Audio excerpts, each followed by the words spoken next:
रशीदी जी जरा बताइए, काजमी साहब ने क्या कहा है कि सरकारें अगर ये आदत डाल रही हैं तो ये बहुत गलत है, क्योंकि आप समझ जाते हैं कि फिर यही तरीका है, फिर हमें ऐसे ही चलना है, और इसीलिए जब आपको सही तरीका बताया जाए तो फिर उसे टारगेटिंग लगता है। रशीदी जी नहीं, टारगेटिंग सुचारिता टारगेटिंग ऐसे ही नहीं लगता। अच्छा, कैसे लगता आपने है? देखा होगा उत्तर प्रदेश के अंदर जो भी क्रिमिनल मुसलमान मिला है उसके घर टूटे हैं, और जो हिंदू पकड़े गए हैं उनके घर नहीं टूटे। ये तो आपने देखा होगा, सुप्रीम कोर्ट को हस्तक्षेप करना पड़ा। तो कुछ बातें ऐसी होती हैं जिन पर कहीं ना कहीं विचार होता है और उस पर फिर बात आगे बढ़ती है। ठीक है। मैं ये कहना चाहता हूँ, आरपी सिंह जी बैठे हैं, हाँ। जब इनका साल में एक जुलूस निकलता है वहां से बंगला साहब से, तो पूरा पहाड़गंज जाम होता है। स्कूल के बच्चे भी नहीं निकल सकते वहां से, इतना जाम होता है। मैं एतराज नहीं कर रहा हूँ, मैं सिर्फ बता रहा हूँ, एतराज बिल्कुल नहीं कर रहा हूँ। कभी ये समझे कि मैं एतराज कर रहा हूँ, धार्मिक जुलूस से मैं एतराज नहीं कर सकता। ऐसे ही जब कावड़ी यात्रा निकलती है तो देखो कितने रोड जाम होते हैं, कितने लोगों को परेशानी होती है। उसके अलावा जब मूर्ति विसर्जन होता है दिल्ली के अंदर, मैं देखता हूँ डीजे की इतनी जबरदस्त आवाज होती है कि हम गाड़ी में बैठे हो, हमारी गाड़ी के शीशे कांप जाते हैं, इतनी खतरनाक आवाज होती है, धरती कांपती है। हाँ। किसी मुसलमान ने कभी कोई एफआईआर कराई किसी के खिलाफ, कोई एप्लीकेशन लगाई कि ऐसा क्यों हो रहा है? मुसलमान नहीं लगाता इन चीजों को, मुसलमान नहीं करता। हाँ, कुछ लोग हैं ऐसे जो अजान की आवाज पर भी एफआईआर करा देते हैं कि ये अजान की आवाज मुझे अच्छी नहीं लग रही, बंद होनी चाहिए। कासमी साहब ने जो बातें कही है कि भाई मुख्यमंत्री का एक दायित्व है, मैं भी मानता हूँ दायित्व है। नहीं, मैं आपकी इस बात पर डायरेक्ट रिएक्शन मैं आपकी इस बात पर direct reaction RP Singh ji से लूंगी। नहीं, देखिए सुनिए 10 सेकंड में पूरी कर लूं। हाँ ठीक है। अरे 10 सेकंड में पूरा कर लूं। करिए पूरी करिए। मैं सिर्फ ये कहता हूँ, एक राज्य का मुख्यमंत्री होने के नाते, ठीक है, उसके लिए हिंदू क्या, मुसलमान क्या, सिख क्या, ईसाई क्या, सब बराबर है। ठीक। आपकी जबान, आपकी भाषा, आपका वक्तव्य ऐसा होना चाहिए कि सबके दिलों में घर कर जाए। ऐसा ना हो कि एक कम्युनिटी को बुरा लगे। मैं इस पर बात कर रहा हूँ। ठीक है, मैं नमाज पर बात नहीं कर रहा हूँ। मैंने ये भी कहा आपने कि जो बात बोली, मुझे उस पर नमाज आरपी सिंह जी का रिएक्शन लेना होगा सर, क्योंकि उन्होंने बात बोली कांवड़ यात्रा की। उन्होंने कहा इतने कांवड़ियां निकलते हैं, सड़क जाम हो जाती है, कोई कुछ कहता है क्या? उन्होंने कहा कि स्कूल की बसें नहीं चल पाती हैं, क्योंकि जब एक तरह से अगर कोई पूरा आपने धार्मिक कोई जुलूस निकलता है तो वो बहुत जाम कर देता है सड़क जाम। अभी तो महाराष्ट्र से भी तस्वीरें आई थी आरपी सिंह जी, एक महिला का वीडियो वायरल हो गया था, क्योंकि वो अपनी बच्ची के पास नहीं जा पा रही थी, सड़क पर एक पॉलिटिकल रैली निकल रही थी। अब जो वो कह रहे हैं वो गलत तो नहीं कह रहे आरपी सिंह जी, वो कह रहे हैं कि फिर इसमें क्यों सवाल नहीं उठाए जाते? नहीं, सवाल तो उन्होंने उठाया कि क्या क्रिमिनल्स में भेदभाव होता है। विकास दुबे हिंदू थे या मुसलमान थे?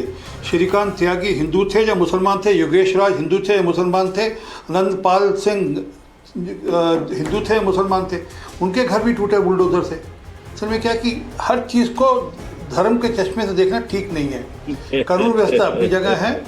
अब एग्जाम्पल के लिए मुहर्रम पर जुलूस निकलता है, ताज़िया निकलता है, कोई लोग थोड़ा परमिशन लेकर ताज़िया निकलता है, कोई परमिशन ली जाती है, प्रॉपर परमिशन दी जाती है, जुलूस निकलता है। परंतु बंगाल के अंदर तो रोका गया था ना, दुर्गा विसर्जन रोकी गई थी। नहीं, दुर्गा विसर्जन रोक दो, पहले मुहर्रम का जुलूस निकलेगा, ये हुआ था। अब आज कहा जा रहा है कि सबको बराबर एक आंख से देखा जाएगा, तो दिक्कत हो रही है। असल में क्या है कि नमाज पढ़ने के लिए मस्जिद है, जहाँ अपना घर है, अब घर पे हम लोग भी जाते हैं, गुरुद्वारे में कार्यक्रम करते हैं, जहाँ अपने घर पर पूजा पाठ करते हैं, अपना पाठ करते हैं। परंतु ये नहीं कि हम सड़कों पर उतर कर पूजा पाठ करने लगे। साल में अगर आरपी सिंह जी वही तो उदाहरण दे रहे हैं, वो कह रहे हैं आप कांवड़ियों को रोकेंगे जब वो सड़क पर चलेंगे। आरपी सिंह जी, उनका सवाल तो बड़ा डायरेक्ट है, वो कह रहे हैं कांवड़िए जब जाम लगा देते हैं तो उनको रोकेंगे आप? मैं 1 मिनट उत्तर दे रहा हूँ सुचारिता। बोलिए। सुचारिता उत्तर दे रहा हूँ। हमारे धार्मिक पर्व पर जुलूस निकलते हैं, उसकी बेकायदा पहले परमिशन मांगते हैं। परमिशन नहीं हो तो नहीं होते, परमिशन हो तो होते हैं। कोई झगड़ा नहीं होता उसके कारण से। बेकायदा 1 महीना पहले परमिशन मांगी जाती है, रूट बताया जाता है, वहाँ पर पुलिस अपना ट्रैफिक पुलिस के लोग लगाती है, मैनेजमेंट करती है। परमिशन के बाद भी नहीं, मैं आ रही हूँ, मैं आ रही हूँ, इस मैं आ रही हूँ। बात की मैं रोका नहीं आपको एक बार भी। मुझे हर्षवर्धन परमिशन जी के और बाद फराज भी जी के क्या पास इस जाना बात है। की एक मिनट, इजाजत एक है? मिनट। ये सड़क इनको दिक्कत थी ना कि जुलूस के, देखिए, इनको मुझे दिक्कत फराज थी जी कि और हमारे जो हर्षवर्धन जी धार्मिक के पास नीति जाना है, उनको और मुझे लगता है कि दिक्कत- इसका सियासी एंगल खोजना बहुत जरूरी है। बहुत से लोग कह रहे हैं कि भाई हर्षवर्धन जी, यूपी में ये सख्ती है, एक त्योहार आने वाला है, एक तरह से अब इसमें एक दूसरा एंगल जो आजकल लोग लिखने लगे हैं, हिंदू अपीजमेंट, वो चल रहा है जी। ये तुष्टीकरण नहीं, ये तो मतलब हिंदू अपीजमेंट है जो कि बीजेपी शासित राज्यों में हो रहा है। हर्षवर्धन जी। नहीं, सुचेता जी, एक प्रश्न मेरे मन में आ रहा है। हाँ। और चूंकि बहुत बड़ी बड़ी बातें जिनको रास्ता दिखाना चाहिए था मुस्लिम समाज को कि वो इसके लिए तैयार हो कि सुधार कैसे करना है, तो मैं देख रहा हूँ इतनी देर से जो भी मुस्लिम प्रतिनिधि हैं, दुर्भाग्यवश वो उल्टा ही कह रहे हैं। हालांकि मैं ये कहूंगा कि अभी तक कम से कम फराज भाई ने बहुत कुछ ऐसा नहीं कहा। वो एक बात जो कर रहे थे उसमें बहुत सी जायज वो अब बातें आपकी बात के बाद कहेंगे ना। नहीं, ठीक है, उनका अधिकार है, वो तो उसको कहना चाहिए, उनका अधिकार है। लेकिन जरा सोचिए, मुसलमान दुबई की किस सड़क पर नमाज पढ़ता है, मुझे जरा बताइए। बस यही सवाल है और आगे बोलना ही नहीं है। इसका जवाब दे दें तो फिर आगे हम बात करें। मुसलमान दुबई की किस सड़क पर कितने कितने बजे नमाज पढ़ता है, कहां कहां ट्रैफिक रोक देता है, कहां वो आधा हिस्सा यानी वन वे नहीं टू वे ट्रैफिक है तो वन वे को रोक लेता हो, वन वे पे ही टू वे बना। इसका जवाब दे, क्योंकि जितने लोग मुस्लिम प्रतिनिधि हैं वो जो अभी तक वकालत कर रहे थे ना, जरा इसका जवाब दे, देश के लोगों को भी ये समझ में आए कि जो मुस्लिम देश है वहां भी ऐसी हरकतें मुसलमान नहीं करते। जो मौलाना साहब कह रहे हैं उसको जरा समझिए।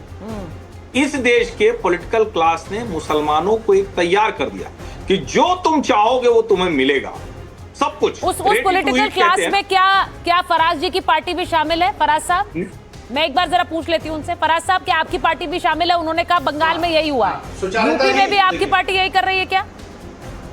सुचारिता जी, हाँ, सुचारिता जी, हर्षवर्धन जी ठीक बोल रहे हैं। हर्षवर्धन जी ठीक बोल रहे हैं।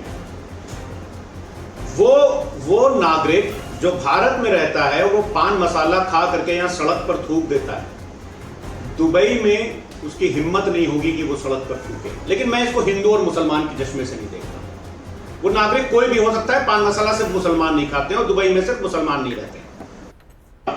प्रॉब्लम वहां पर, मैं तो पहले ही बोल रहा हूं, मैं तो आह्वान कर रहा हूं एज अ मुस्लिम आपके चैनल के थ्रू कि मुस्लिम भाइयों को सड़क पर नमाज नहीं पढ़नी चाहिए। मस्जिद में 2-3 शिफ्ट आदरणीय मुख्यमंत्री जी के शासनकाल से पहले भी होती थी, ऐसा नहीं कि पहले नहीं होती थी। दूसरी बात, प्रॉब्लम वहां पर आ जाती है कि जब लॉ एंड ऑर्डर लोग अपने हाथ में लेने लगते हैं। इंडियन एक्सप्रेस 18 फरवरी 2026 पेज नंबर 4 एक खबर आती है कि high court issues contempt notice to Bareilly DM and SSP for action over namaz at private property.